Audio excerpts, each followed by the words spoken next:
നമസ്കാരം, സിറ്റി ന്യൂസിലേക്ക് സ്വാഗതം. പരിയാരം മെഡിക്കൽ കോളേജിന് സമീപം പൊതുസ്ഥലത്ത് മാലിന്യം തള്ളിയ നിലയിൽ വാഹനങ്ങൾ പാർക്ക് ചെയ്യുന്ന ഗ്രൗണ്ടിലാണ് മാലിന്യങ്ങൾ തള്ളിയ നിലയിൽ സ്ക്വാഡ് കണ്ടെത്തിയത്.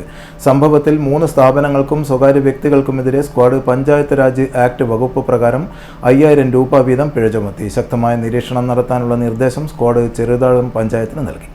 പരിയാരം മെഡിക്കൽ കോളേജിന് സമീപത്ത് വാഹനങ്ങൾ പാർക്ക് ചെയ്യുന്ന ഗ്രൗണ്ടിൽ മാലിന്യങ്ങൾ തള്ളിയതിന് 3 സ്ഥാപനങ്ങൾക്കും സ്വകാര്യ വ്യക്തിക്കും എതിരെയാണ് സ്ക്വാഡ് പഞ്ചായത്ത് രാജ് ആക്ട് വകുപ്പ് പ്രകാരം 5000 രൂപ പിഴ ചുമത്തിയത്. പരിയാരത്ത് പ്രവർത്തിച്ചു വരുന്ന Neethu medicals, Rohini medicals, soft hotel എന്ന സ്ഥാപനങ്ങളിലെയും JK ഷോപ്പിംഗ് കോംപ്ലക്സ് നടത്തിപ്പുകാരനായ ഭാസ്കരൻ K എന്നിവരുടെയും മാലിന്യങ്ങളാണ് സംഭവ സ്ഥലത്ത് തള്ളിയത്. കാലങ്ങളായി സ്ഥലത്ത് മാലിന്യങ്ങൾ തള്ളിവരുന്നതായി സ്ക്വാഡ് പരിശോധനയിൽ കണ്ടെത്തി.